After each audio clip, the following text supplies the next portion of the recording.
साथियों, praise Lord, जय मसीह की।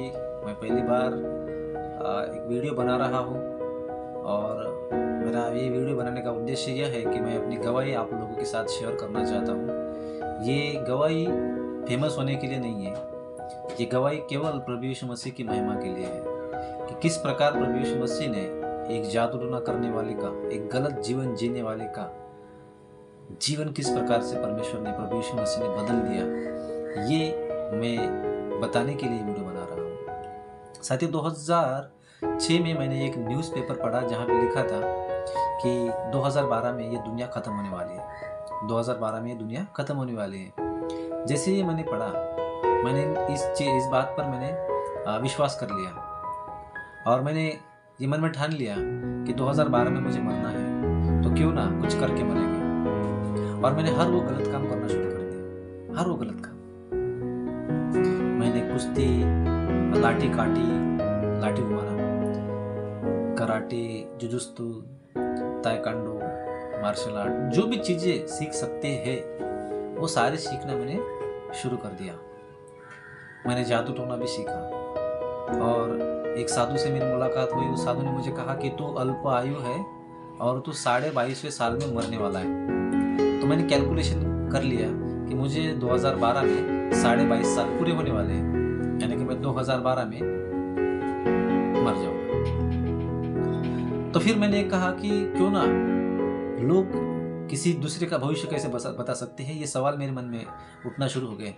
तो मैंने हस्तरेखा और राशिफल, ये 2 किताबें मैंने खरीदी और उसको पढ़ना शुरू किया और 1.5 साल लगातार पढ़ के मैंने अपनी खुद की कुंडली निकाली। तो उस कुंडली के अनुसार मैं 22.5वें साल में मरने वाला था। मैं हर वो गलत काम करना शुरू कर दिया। मैं सोच में रहा करता था कि मुझे जल्द से जल्द पैसा कमाना है। मैंने नेटवर्क मार्केटिंग कुछ कंपनी को मैंने ज्वाइन किया, वहाँ पे भी कुछ नहीं जमा। मैंने जादू टोना को सीरियसली लेना शुरू किया, उसको मैं ठीक से प्रैक्टिस करना शुरू कर दिया और उसके बाद मुझे गलत लोग मिलना शुरू हो गए और मैं जादू टोना प्रैक्टिस करने के लिए दूर दूर तक जाया करता था, गुप्त धन निकालने के लिए। हमारी तरफ हांडा बोलते हैं। तो गुप्त धन निकालने के लिए मैं दूर दूर तक जाना शुरू कर दिया और मेरे पास जो विद्या थी वो बहुत ही खतरनाक थी, यूनिक थी। यानी कि जो गुरु है मेरा, वो गुरु के गुरु जो है वो बोलते हैं कि उनको एक देवी ने वो विद्या सिखाई, एक देवी ने उनको विद्या सिखाई, मेरे गुरु के गुरु बोलते हैं। तो मेरे गुरु के जो मित्र थे वो 11 लोग थे। 11 लोग में से 10 लोग खत्म हो गए, एक ही बचा है और वो भी बहुत ही डेंजर है। तो उस डेंजर इंसान के पास मैं जाकर सीखना शुरू कर दिया और मैंने सीखा और उन्होंने मुझे जो विद्या सिखाई वो बहुत ही डेंजरस थी। अगर मैं किसी को ये 3 उंगलियां लगा दूं, मंत्र जाप करके, अगर सिद्ध करके 3 उंगलियां अगर लगा दूं तो उसके शरीर में बिच्छू का जहर चढ़ना शुरू हो जाता था और वो उतरता ही नहीं था, चाहे कुछ भी करो, जब तक मैं दोबारा हाथ ना लगाऊं। और मान के चलो किसी कोई बाइक या फिर कोई कार है, अगर उस पर अगर मैं अपने हाथों को सिद्ध करके उसे हाथ लगा देता तो वो गाड़ी कभी चालू नहीं होती जब तक मैं दोबारा हाथ ना लगाऊं। बहुत ही खतरनाक जादू टोना मैंने सीखा था और मैं अकेला उनका स्टूडेंट था। उसके बाद कोई टिक नहीं पाए, वो मंत्र पाठ यानी कि वो ध्यान नहीं कर पाते थे। मैं एक दिन में 2-3 मंत्र को याद करने की क्षमता मेरी बनी हुई थी। तो वो टाइम पे मैं एक दिन में 2-2, 3-3 मंत्र पाठ किया करता था और मैं उस समय में 10वीं में था, मेरी पढ़ाई चालू हुई थी और मैं सोचता था कि मुझे किस प्रकार से मैं अमीर बनूं। ये मैं तरीके ढूंढने लगा। मैंने नेटवर्क मार्केटिंग ज्वाइन किया, संस्था शुरू की, नाना प्रकार के मैंने काम करना शुरू किया, कहीं पे भी सफलता नहीं मिली। फिर उसके बाद मैंने गुप्त धन निकालने के लिए जगह जगह जाना शुरू कर दिया और उस समय में 2008 में मेरे एक रिश्तेदार ने मुझे प्रभु यीशु मसीह के बारे में बताया। मैंने उस टाइम पे विश्वास नहीं किया। उसके 6 महीने बाद, शायद 6 या 1 साल बाद, मुझे किसी और एक बंदे ने प्रभु यीशु मसीह के बारे में बताया। उन्होंने मुझे मुंबई में एक चर्च है, आशीर्वाद प्रार्थना केंद्र, वहाँ के पास्टर थे, पास्टर सेबेस्टियन मार्टिन। तो वहाँ पे जाकर उन्होंने आशीषित तेल, प्रार्थना किया हुआ तेल की शीशी और पानी का बॉटल लाए थे प्रार्थना किया हुआ, और वो मैंने मुझे दिया। और वो टाइम पे मैं बीमार था, मैं बहुत ही बीमार पड़ा हुआ था वो टाइम पे। तो मैंने हर वो चीज़ ट्राई किया जो मैं जानता था, पर वो काम नहीं करता था। ना मेरा जादू टोना मुझ पर काम करता था, ना वो दवाइयों का यानी कि आयुर्वेद का मुझे थोड़ा ज्ञान था कि कौन सी दवाई किस चीज़ पे चलती है, थोड़ा मुझे ज्ञान था, मैंने सीखा था। तो टाइम पे मैंने सब कुछ ट्राई किया, वो नहीं जमा। फिर मैंने सोचा कि चलो इसको ट्राई करके देखते हैं। तो फिर उनके पास से मैंने वो आशीषित तेल और पानी लिया। मैं वो उनकी गवाहियाँ पढ़ना शुरू किया, उनकी किताबें पढ़ना शुरू की, और आशीषित तेल पीना शुरू किया, एक बूंद और एक ढक्कन का पानी, एक ढक्कन में आशीषित पानी जो था एक ढक्कन में डालकर वो पीना शुरू किया। काफ़ी दिन करने के बाद भी कोई रिजल्ट नहीं आया, कुछ भी रिजल्ट नहीं आया। उसके बाद मैंने सोचा कि ये चीज़ भी ऐसी ही है, मैंने उसको रख दिया। और रखने के बाद मैंने काफ़ी किताबें पढ़ी, बहुत सी किताबें मैंने पढ़ी। मैं जहाँ भी जाता था बहुत सारी किताबें खरीद कर लेकर आता था और उसको पढ़ता था, अलग अलग रीति रिवाजों की, अलग अलग यानी कि धर्म ग्रंथ है ना, बहुत सी चीज़ें आप समझ सकते हैं। वो धार्मिक किताबें मैंने बहुत सारी पढ़ी। तो मुझे सच्चाई कहीं पे मुझे मिली नहीं कि सच कहाँ पे है। मैं अलग अलग जगह पे गया, खूब दूर दूर गया दर्शन के लिए, है ना। और मैंने एक सोचा कि चलो हम जिस खुदा को मैं मानता था, जिस भगवान को मैं मानता था, वहाँ पे जाकर मैं उसे प्रसन्न करने के लिए रात में अकेला बिना पैर में चप्पल पहने जंगल में गया। और जैसे मैं वहाँ पे एंट्री किया तो वहाँ पे जो मूर्ति थी, मूर्ति अचानक से गायब हो गई। और गायब होने के बाद मैंने देखा वहाँ पे कि बहुत बड़ा सुरंग जो जमीन में जाता है, एक खाई मुझे वहाँ पे दिखी उस जगह पे, पूरा अंधकार से भरा हुआ खाई, पूरा अंधकार से भरा हुआ खाई मैंने वहाँ पे देखा। और उसके बाद मैंने सोचा कि शायद मैं भगवान को प्रसन्न करने में असफल रहा, ये सोच कर मैं वहाँ से वापस आया। और मैं सारे मेरे दोस्तों से, रिश्तेदारों से और मेरे परिवार से कांटेक्ट तोड़ दिया, और मैं एक जगह पे बिना बताए किसी को रहना शुरू कर दिया, मेरे रिलेटिव के यहाँ जाकर। और हुआ ऐसे कि मैं बहुत परेशान हो गया था और मेरे मन में बहुत सा डर समा गया था और बहुत सी चिंताएं, निराशा, अशांति मेरे मन में थी। कुछ भी अच्छा नहीं लगता था, कोई चीज़ खाने की चाहे खाने की, पीने की, घूमने की, कोई भी चीज़ मुझे अच्छी नहीं लगती थी। तो उस समय वैसा हुआ कि एक दिन मैं बहुत ही परेशान होकर रात की वो दिन है 2009 22 मई 2009 को मैंने ऊपर सोते समय में ऊपर आकाश की ओर देखकर कहा, मैंने वो टाइम पे प्रार्थना किया पूरे मन से। मैंने बोला कि खुदा, ईश्वर, परमेश्वर, अगर आप हैं तो आपको मैं जानना चाहता हूँ, आपसे मिलना चाहता हूँ। अगर नहीं है तो आप मुझ पर खुद को जाहिर नहीं करोगे और मैं सोच लूँगा कि कोई ईश्वर नहीं, कोई परमेश्वर नहीं, कोई भगवान नहीं। पूरे मन से मैंने कहा था उस समय। और मैंने कहा कि अगर ईश्वर है तो मुझसे मिल, मैं तुझे जानना चाहता हूँ। और ये छोटी सी प्रार्थना करके मैं सो गया। सुबह उठा, सब कुछ नॉर्मल था। 2 दिन बाद भी सब कुछ नॉर्मल। तीसरे दिन क्या हुआ कि अचानक से मेरे घर के लोग आए और मुझे लेकर चले गए वहाँ से। और मैं एक रिश्तेदार के साथ एक जगह पे मैं काम पे गया उनके साथ। तो वो विश्वासी थे और मेरे चाचा ही है। उन्होंने मुझे प्रभु के बारे में बताया। वो समय पे मेरे पास इतना ज्ञान था कि मैं किसी की नहीं सुनता था, किसी की भी नहीं सुनता था मैं उस टाइम पे, है ना, किसी की भी मैं सुनता नहीं था। तो फिर ऐसा हुआ कि उन्होंने कहा कि देखो संतोष, तू ऐसा कर, तू चर्च में आ, तेरी समस्या प्रभु सॉल्व करेगा। प्रभु हर किसी की प्रार्थना सुनता है, तेरी प्रार्थना सुनेगा। मैंने कहा कि मैंने ट्राई किया है अंकल, मुझे नहीं आता। तो मेरे मन में एक बात आई कि अगर बुजुर्ग अगर किसी बात के लिए बोले तो उनको मना नहीं करना चाहिए। तो मैंने बोला कि चलो वहाँ पे क्या है। तो बोले वहाँ पे अच्छा संगीत होता है और प्रभु की स्तुति आराधना होती है वचन का प्रचार किया जाता है ना। वहाँ पे कुछ नाश्ता भी होता है। मैंने सोचा चलो नाश्ता करने के लिए तो भी चले जाएंगे। तो ये सोच कर मैं उनके साथ गया। तो जाने के बाद मैंने देखा वहाँ पे कोई मूर्ति नहीं, वहाँ पे कोई भी चीज़ ऐसी नहीं थी मंदिर के समान। और एक प्रचारक वहाँ पे खड़े थे, चेयर पे बैठे हुए थे, और सारे लोग उस घर में नीचे बैठ कर थे।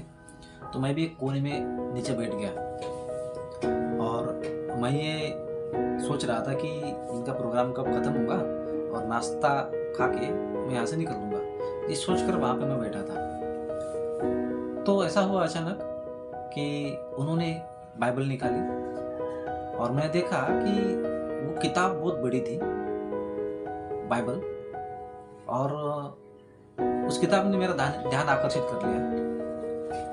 मैंने सोचा कि मैंने बहुत सी किताबें पढ़ी, पर मैंने ऐसी किताब नहीं पढ़ी। और मेरे मन में ये बात आनी शुरू हो गई कि जरूर इस किताब में कुछ रहस्य है, कुछ सीक्रेट इस किताब में है। ये मेरे मन में आना शुरू हो गया। तो फिर उस प्रचारक ने उस दिन प्रचार किया राजा दाऊद और राजा सुलेमान के बारे में। तो मैंने बोला, राजा दाऊद और राजा सुलेमान ये कौन चीज है, ये कौन है? इसके बारे में मुझे कुछ पता नहीं है। मैंने इतिहास की किताबें वगैरह पढ़ी थी, मुझे शिवाजी महाराज पता है ना, औरंगजेब पता है, इंडिया के जो भी हिस्टोरिकल पर्सन थे उनके बारे में मुझे पता था। पर ये राजा दाऊद और राजा सुलेमान कौन है? मुझे ये किताब पढ़नी है। मेरे मन में मैंने ठान लिया। मैंने प्रचार पूरा सुना, समझ में कुछ भी नहीं आया, पर मुझे 2 कैरेक्टर पता थे, राजा दाऊद और राजा सुलेमान। चलो इनके बारे में मैं पढ़ता हूँ, ये सोचकर मैं बैठा कि बाद में ये किताब इनसे मांग लेंगे या फिर खरीद लेंगे। तो फिर प्रार्थना हुई। प्रार्थना होने के बाद नाश्ता का मैं वेट कर रहा था, मुझे भूख लगी थी और मुझे वहाँ से जाना भी था। तो हुआ ऐसे कि मुझे सामने बुलाया गया प्रेयर के लिए। तो मैं वहाँ सामने गया प्रेयर के लिए। तो उस प्रचारक ने मेरे सर पे हाथ रख दिया और हाथ रख के मेरे लिए प्रार्थना किया। तो प्रार्थना करने के बाद अचानक से मैं शांत हो गया, और मेरे मन में जो डर और अशांति थी, चिड़चिड़ापन, अशांति, डर, ये पूरा निकल गया। और मैं महसूस करने लगा कि मैं ठीक हो गया हूँ। जो मैं बीमार था, ठीक नहीं हो रहा था, मैंने महसूस करना शुरू कर दिया कि मैं ठीक हो गया हूँ। अब काफ़ी साल हो गए, वो बात तो ठीक से मुझे याद नहीं है, पर मुझे जितना याद है मैं उतना बताने का प्रयास कर रहा हूँ। तो वहाँ से जब मैं बाहर गया तो घर तक मैं बिल्कुल शांत था, किसी से ज़्यादा बात नहीं किया। और बाद में मैंने मेरे चाचा से बोला कि चाचा जी मुझे ये किताब चाहिए। तो वो किताब ली। उसके बाद मैंने उसको पढ़ना शुरू किया, 8-8 घंटे, 10-10 घंटे उसको पढ़ना शुरू किया। और उसके बाद पढ़ने के बाद मैंने लोगों के लिए प्रार्थना करना शुरू कर दिया। तो प्रार्थना में ऐसा होता था कि मुझे याद है कि मैंने क्या किया कि कुछ ट्रैक्स मैंने लाए बांटने के लिए। मुझे अच्छा लगने लगा और मुझे लगा कि ये सच्चाई है, यीशु ही प्रभु है ना, बस यही सच है, बाकी सब झूठ है। ये विचार मेरे मन में आने शुरू हो गए। और उसके बाद मैंने उसको सीरियसली पढ़ना शुरू कर दिया। 8 घंटे, 9 घंटे, 10 घंटे रात में मैं प्रार्थना करता था। तो वो टाइम पे मुझे ठीक से जो कोई मेंटोर चाहिए था, सीनियर पास्टर, वो मेरे पास नहीं था। मैं एक जगह पे बैठकर अपने घर पे प्रेयर करना शुरू कर दिया और वचन पढ़ना शुरू कर दिया। तो मैंने लोगों के लिए प्रार्थना करना भी शुरू कर दिया। तो प्रार्थना से ऐसा होता था कि वो टाइम पे 2011 की बात है, मेरी शादी हो गई। और 2011 में कुछ लोग जो बीमार थे उनके लिए प्रार्थना करता था, तो बीमार लोग चंगे हो जाते थे, ठीक हो जाते थे। और जिनको कुछ जादू टोना का प्रॉब्लम था उनके लिए प्रार्थना करो, वो भी ठीक हो जाते थे। तो मैंने वो ट्रैक्स लेकर बांटना शुरू कर दिया गांव में, एक बाहर गांव में। पहले मैं कहीं और रहा करता था। तो वहाँ पे लोग बोलने शुरू हो गए कि सच में तेरा यीशु चंगा करता है क्या? तो क्या वो मेरे आँख में जो प्रॉब्लम हो गई वो ठीक करेगा क्या? तो हाँ, मैंने प्रार्थना कर दिया। वो टाइम में उनके लिए प्रार्थना कर देता था, ठीक हो जाते थे। तो फिर ऐसा हुआ कि एक परिवार में एक बूढ़ा आदमी, उसका पैर पूरा सड़ गया था। तो मैंने ट्रैक्स बांटते बांटते उस घर तक पहुंचा और मैंने देखा, और वो भाई बोल रहे थे थे कि ये मेरे ससुर है, बहुत बास आती है, बहुत बदबू आती है इनके पैर की, सड़ा हुआ है, अगर तेरा प्रभु अगर इसको ठीक करेगा तो मैं विश्वास करूँगा। तो मैंने बोल दिया, मैंने बोला उनको कि आप मुझे तेल दीजिए, मैं प्रार्थना करता हूँ, मुझे मेरे प्रभु पे पूरा विश्वास है। ऐसा बोल के मैंने तेल लिया, मेरे हाथों से मैंने उसको तेल लगाकर प्रार्थना किया। 3 दिन बाद वो आई, बोली कि पूरा पैर ठीक हो गया। वो भाई भी चर्च में आना शुरू हो गई। जहाँ मैं चर्च में जाता था ऑटो से, वहाँ मेरे साथ ऑटो में मेरे साथ आना शुरू हो गए। 2-2 ऑटो भरना शुरू हो गए, 20-20, 30-30, 40-40 लोग आना शुरू हो गए गाँव से, है ना। तो दुष्ट आत्माएं निकलना शुरू हो गए, लोग मुझे बाहर ले जाना शुरू हो गए कि भाई तू मेरे साथ चल, फलाने हॉस्पिटल में जाना है, वहाँ पे एक बंदी है, ये प्रॉब्लम है, वो है। तो ये एक किस्सा मुझे याद है। एक गांव की जहाँ मैं रहता था, वहाँ पे एक औरत मेरे पास आई और बोली कि मेरी भांजी जो 4 साल की है कोमा में है, तो वहाँ पे चल प्रार्थना करने के लिए। तो मैं उनके साथ गया और मुझे ये भी नहीं पता कि हॉस्पिटल में लोग देखेंगे प्रार्थना में कैसे करूँ। मैं शर्मिला था थोड़ा। तो मैंने जो नया नियम आता है, एक नया नियम, वो नया नियम उस लड़की के हाथ के नीचे रख दिया जो कोमा में थी, और मैंने बोला कि यीशु मसीह के नाम से ये चंगी हो जाए। तो हुआ ऐसे कि मैंने देखा वहाँ पे कि एक काली सी चीज उस बच्ची के शरीर में से निकलती हुई मैंने देखा, और अचानक से मेरे मुंह से एक शब्द निकलने शुरू हो गए और मैंने बोल दिया। अचानक से मेरे मुंह से ये मैंने बोल दिया कि आज रात 12 बजे तक ये उठकर बोलेंगी कि मम्मी मुझे भूख लगी है। मैंने बोल दिया। वो लड़की कोमा में थी। तो फिर हुआ ऐसे कि रात के ठीक 12 बजे वो लड़की उठी और बोली कि मम्मी मुझे भूख लगी है। वो ठीक हो गई और 2-3 दिन में वो डिस्चार्ज होकर घर चली गई। तो बहुत ही मिरेकल प्रभु करना शुरू कर दिया वो टाइम पे 2011-12। तो वो टाइम पे क्या हुआ, मैं जगह जगह पे प्रेयर के लिए जाना शुरू कर दिया, प्रार्थनाएं करना शुरू कर दिया, लोग मुझे इनवाइट करना शुरू कर दिया वो टाइम पे। फिर उसके बाद मुझे सही गाइडेंस नहीं मिला। जो मुझे एक मेंटर की ज़रूरत थी वो टाइम पे, वो नहीं मिला। जो मैं यहाँ पे सिखाया करता था वो चीज़ कलीसिया में उनको नहीं दिखती थी। तो लोग निराश होना शुरू हो गए, तो मैं भी निराश हो गया और एकदम मेरे पे अचानक से प्रेशर आना शुरू हो गया, फैमिली का, घर का, है ना। तो कैसे फिर मैं काम के लिए कहीं बाहर गया। तो काम के लिए बाहर जाने के बाद मेरा प्रार्थना ख़त्म हो गया, मेरा प्रार्थना का जीवन ख़त्म हो गया। उसके बाद चर्च में जाना मेरा बंद हो गया। तो 1-1.5 साल का जो गैप आने की वजह से मेरा आत्मिक जीवन पूरा ख़त्म हो गया था 2014 में। उसके बाद पिताजी का फ़ोन आया और मैं रिटर्न, जो मेरा गांव था वहाँ रिटर्न आ गया। और रिटर्न आने के बाद क्या हुआ कि वही मेरे पुराने दोस्त, वही जादू टोना करने वाले लोग, वही गांव, वही एरिया, वही सारे गंदे लोग, और वो गंदा एरिया, वो सारा पुराना जीवन मेरे सामने दोबारा से आ गया। और मेरा प्रार्थना का जीवन नहीं था और मेरे मन में ये बात आई थी कि कुछ भी चर्च में जाने की ज़रूरत नहीं है, मेरे पास बाइबल है, मैं घर में ये करूँगा, ये गलत सोच है। अगर ये सोचता हो कि चर्च जाने की ज़रूरत नहीं है, मैं घर पे ही आराधना करूँगा, प्रार्थना करूँगा, ये सारी चीज़ें करूँगा, ये आप बहुत गलत कर रहे हो। जो मैंने किया, जो मैंने गलती की, वो आप मत करो, है ना। प्रभु का वचन कहता है कि अगर एक दुष्ट आत्मा एक मनुष्य को छोड़कर चली जाती है, अगर वो दोबारा आती है तो वो 7 गुना जो है अपनी पीड़ाओं को, अपने जीवन को खराब करती है ना। तो फिर ऐसा हुआ कि वही लोग मिलना शुरू हो गए और मैंने अपने आप को बड़ा अच्छे से रखा। कुछ भी मैं मूर्ति पूजा नहीं करता था, जादू टोना नहीं करता था, उन सारे लोगों से मैं अलग था।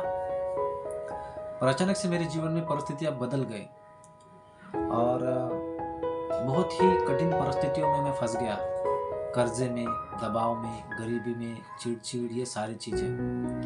उसके बाद शैतान से और मेरी स्पिरिचुअली एक बात हुई, एक करार हुआ था उस टाइम पे, और शैतान ने शैतान और लूसीफर, शैतान और मेरे साथ एक करार हुआ था, और वो करार ये था कि मुझे वो 1000 लड़कियां देने वाला था, और पैसा, प्रसिद्धि, यानी कि वो फेमस, मुझे फेमस करने वाला था, और लड़कियां देने वाला था, और पैसा देने वाला था, और उसके बदले में वो मुझे मेरी आत्मा को मांग रहा था। दोबारा कहना चाहता हूँ, ये बहुत ही जरूरी बात है, यानी कि मैंने अपनी आत्मा वो टाइम पे शैतान को भेज दी, और मेरे मन में एक बात शैतान ने डाली थी कि अभी तू जो करना है फिर से करने एक मौका तेरे पास है, और उसके बाद में कुछ सालों बाद तू पश्चाताप कर ले। तो आज भी शैतान लोगों के साथ ये गेम खेलता है कि अभी तू ये गलत काम कर ले, बाद में तू पश्चाताप कर ले, प्रभु तुझे क्षमा करेगा। तो मैं शैतान की बातों में आ गया, और मैंने अपनी आत्मा शैतान को बेच दी, और उसके बदले में शैतान मुझे बहुत सारी लड़कियां देने वाला था, और 1000 लड़कियां। उसके बाद मुझे बहुत सारा पैसा और प्रसिद्धि, यानी कि मुझे फेमस बनाने वाला था। तो ये बातें हो गई, यानी कि वो करार हमारा बन गया था, वो एग्रीमेंट हमारा बन गया था शैतान के साथ। उसके बाद ऐसा हुआ कि अचानक से कुछ लड़कियां मुझे मैसेज करना शुरू हो गई, तो मैं उनको कुछ रिस्पॉन्स नहीं देता था शुरुआत में। और आगे चल के क्या हुआ कि एक संस्था यहाँ पे शुरू हुई, वो संस्था का नाम है पानी फाउंडेशन, जो आमिर खान ने वो शुरू किया था, पानी फाउंडेशन। उसका काम था, वाटर शेड का काम था, यानी कि मिट्टी को रोको और पानी को वहाँ पे ज़मीन में जो है ना सूखने दो, इससे कि पानी का जो है वो लेवल बढ़ेगा, और जो सूखे का जो मौसम आता है ना, तो वो उसलिए वो पानी फाउंडेशन उन्होंने शुरू किया था। वहाँ पे मैं ट्रेनिंग के लिए गया, ट्रेनिंग जाने के बाद मैं रिटर्न आया, और रिटर्न आने के बाद मैंने अच्छा काम किया गांव में, तो तालुका में फर्स्ट प्राइज जीता हमारे गांव में। तो मेरा फोटो न्यूज़पेपर में आना, सरकारी अधिकारी मुझे जानना शुरू हो गए, सेलिब्रिटीज से मिलने का मौका मिला। एक सेलिब्रिटी है, एक कलाकार है, एक एक्टर है, जितेंद्र जोशी, वो मुझे मिलने आए हमारे गांव में, और हमारे गांव में आकर हमें मिले। वो टाइम पे हमारे पास अच्छा मोबाइल भी नहीं था कि उनके फ़ोटो निकाल के रखे। आमिर खान, और अवार्ड फंक्शन में मुझे बुलाया गया पूना में, वहाँ पे सारे सेलिब्रिटियों के बीच में पॉलिटिशियन, वहाँ पे शाहरुख खान आए थे, देवेंद्र फडणवीस आए थे। तो शैतान ने मुझे फेमस, एक अच्छी दुनिया दिखाना शुरू कर दिया, एक बड़ी दुनिया, एक अच्छी लाइफस्टाइल दिखाना उसने शुरू कर दिया, यानी कि उसने मुझे फेमस करना शुरू कर दिया एडवांस में। देखो, शैतान कोई भी चीज आपको एडवांस में देता है पहले, है ना। यदि वो प्रभु यीशु को बोल सकता है कि तू मुझे नमन कर, तू मुझे प्रणाम कर, तो मैं ये सारी चीज तुझे देता हूँ। अगर वो यीशु मसीह को ये बोल सकता है तो आपको भी बोल सकता है, और आपको दे भी सकता है, क्योंकि उसके अधीन में है वो सारी चीजें। तो मैं फेमस हो गया, मेरा नाम हुआ, और उस टाइम पे ऐसा हुआ कि बहुत सारे जो अधिकारी थे उन्होंने बोला कि तू कुछ काम करना शुरू कर, तो एक काम कर, हम तुमको रॉ मटेरियल देते हैं, तो सरकारी योजना के रोड, सीमेंट के जो भी सीमेंट रोड और जो भी काम आते हैं वो करना शुरू कर दे, तो कॉन्ट्रैक्टर का काम शुरू कर, पैसा नहीं है हम देते हैं। और उन्होंने मुझे रॉ मटेरियल देना शुरू कर दिया, लेबर का पेमेंट देने के लिए भी पेमेंट उन्होंने दिया। तो अचानक से शैतान ने मुझे सारी चीज़ें एडवांस में देना शुरू कर दिया, और उसके बाद मेरे जीवन में बहुत सारी गलत चीज़ें आना शुरू हो गई दोबारा से, जादू टोना, गलत लोग, झगड़े, पॉलिटिशियंस, है ना, फिल्म इंडस्ट्री के लोग जुड़ना शुरू हो गए मुझसे। तो शैतान मुझे बड़ा बनाना शुरू कर दिया, और अब बारी मेरी थी, मुझे शैतान के लिए कुछ करना था।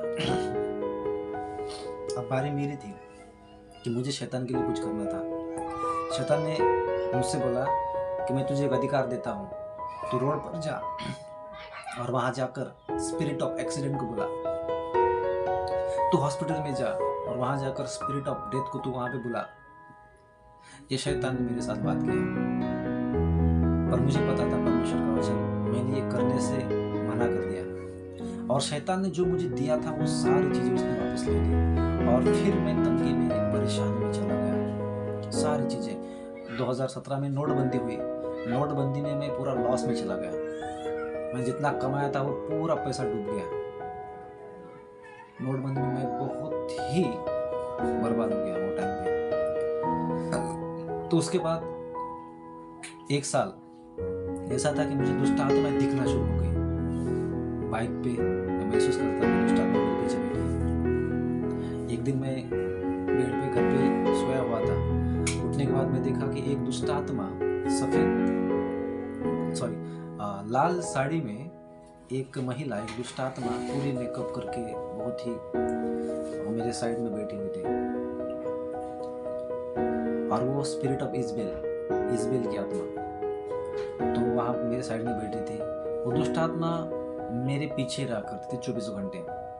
वो टाइम पे मैं उसको देख पाता था, वो किसी और को नहीं दिखती थी। तो फिर ऐसा हुआ कि मैं अचानक से एक दिन गुरु पूर्णिमा के दिन मेरे लड़के के पैर अचानक से सुन्न पड़ गए, पैरालिसिस होने की जैसे। और ना वो पैर सीधे हो पा रहे थे और ना मुड़ रहे थे। तो मैं और मेरी पत्नी डर गए और हमने प्रार्थना करना शुरू कर दिया कि प्रभु हमें एक मौका दीजिए, हम आपके चरणों में आते हैं, प्रभु हमें बचाइए। हमने प्रार्थना किया रात भर। उसके बाद वो ठीक हो गया और हमने 2 दिन के अंदर ही पूरा हमारा सामान इकट्ठा करके हम सिटी रहने के लिए चले गए। तो मेरे पास जो भी सेविंग्स था पूरा ख़त्म हो गया, कर्जा हो गया। और अचानक से मेरे कान में आवाज़ आई कि तुझे 2 साल तक ऐसे ही रहना है, 2 साल तक ही तंगी और परेशानी का सामना करना है। मैं बोला कि ये प्रभु की आवाज़ नहीं हो सकती, क्योंकि अभी तो हम प्रभु की शरण में आए हैं। तो फिर मैंने वहाँ पे चर्च में जाना शुरू कर दिया, सिटी में रहकर, और छोटा मोटा जो भी काम आता है वो काम मैंने करना शुरू कर दिया था। और मेरे जितने भी दोस्त लोग थे वो लोगों ने मुझे छोड़ दिया, मैं कर्जे में चला गया था। बहुत ही डिप्रेशन, तनाव में मैं 2 साल निकाला। और अचानक से हुआ ऐसे कि बहुत सी सुपरनैचुरल चीज़ें मेरे साथ हुई। हर बात मुझे बताना संभव नहीं है, वीडियो काफ़ी लंबा हो जाएगा, पर मैं इस वीडियो को जितना हो सकता है उतना शॉर्ट बनाने का मैं प्रयास कर रहा हूँ। तो फिर ऐसा हुआ कि एक दिन क्रिसमस के दिन था, और क्रिसमस के कुछ दिन पहले मैंने प्रेयर किया था कि प्रभु ये कर्जा तो ख़त्म नहीं हो रहा है, एक काम करता हूँ मैं जंगल में चला जाऊँगा और जंगल में ही मैं उपवास करके ना पानी ना खाना, वहीं पे मैं मर जाऊँगा, क्योंकि मैं सुसाइड नहीं कर सकता प्रभु जी, मैं जंगल में प्रार्थना के लिए चला जाऊँगा।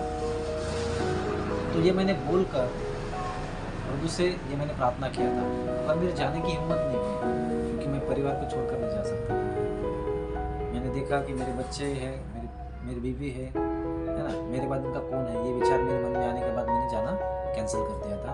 और कुछ ही 2-3 दिन बाद क्रिसमस था, और क्रिसमस के दिन एक सेवक आए, जिस चर्च में मैं जाता था, एक सेवक आए। उस सेवक ने मुझे बोला कि यहाँ पे मैं एक भाई को देख रहा हूँ, उन्होंने प्रोफेसी किया कि यहाँ पे एक भाई ने प्रभु से ऐसा बोला कि प्रभु या तो मेरी आत्मा को आप ले लो, मैं खुद कुछ नहीं कर सकता, या तो मैं जंगल में चला जाऊँगा, उपवास करूँगा, मैं भी खत्म हो जाऊँगा।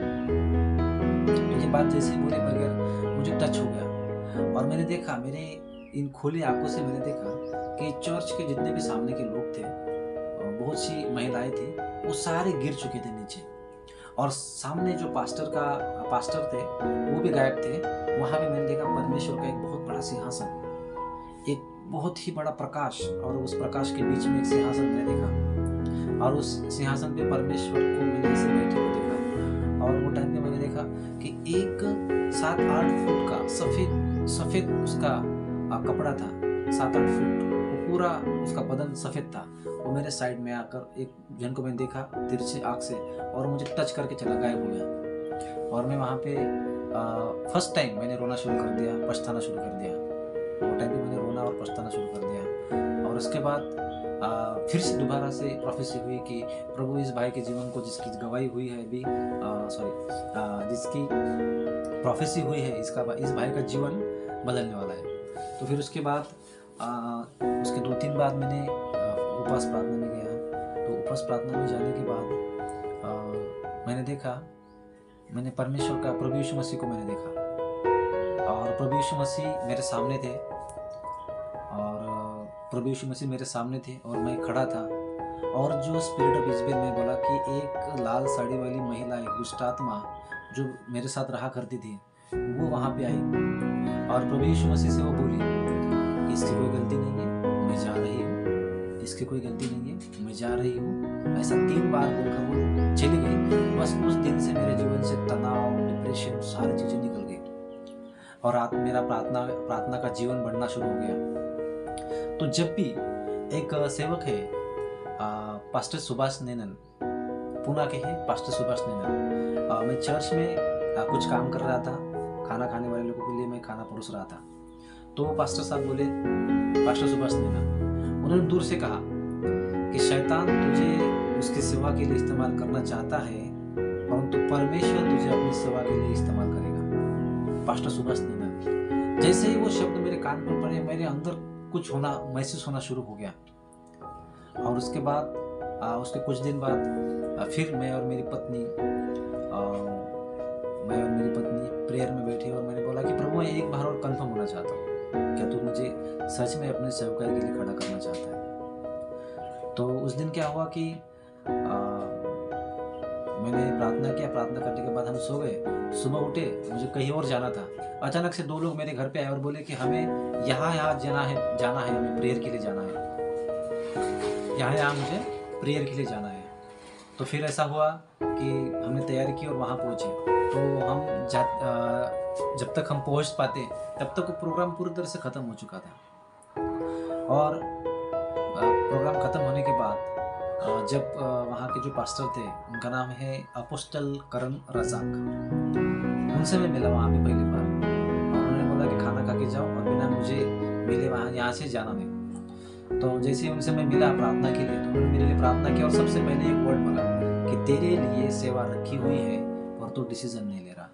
जनवरी 2023 में मैंने सेवकाई शुरू किया और सेवकाई शुरू करने के बाद सिर्फ एक ही लड़का मेरे पास था और उसको लेकर मैं और मेरी पत्नी घर पे प्रार्थना किया करते थे। उसके बाद लोग जुड़ना शुरू हो गए। इस 2 साल के अंदर 100 लोगों के आसपास कलीसिया में मंडली है, अच्छा भवन है और प्रभु ने सारी चीज़ें दी है, सारी चीज़ें आशीषित है, प्रभु ने इस्तेमाल किया और अलग अलग कलीसिया में भी परमेश्वर प्रभु यीशु मसीह इस्तेमाल कर रहा है। इसलिए मैं परमेश्वर का धन्यवाद देता हूँ। मैं आशा करता हूँ कि आज आप इस वीडियो के द्वारा, इस गवाही के द्वारा आशीषित हुए होंगे। तो मैं चाहता हूँ कि आप इस वीडियो को शेयर करें ताकि लोग जाने कि परमेश्वर किस प्रकार से एक जादू टोना करने वाले का जीवन एक सेवक में बदल सकता है। प्रभु आप सबको आशीष दे। आमीन।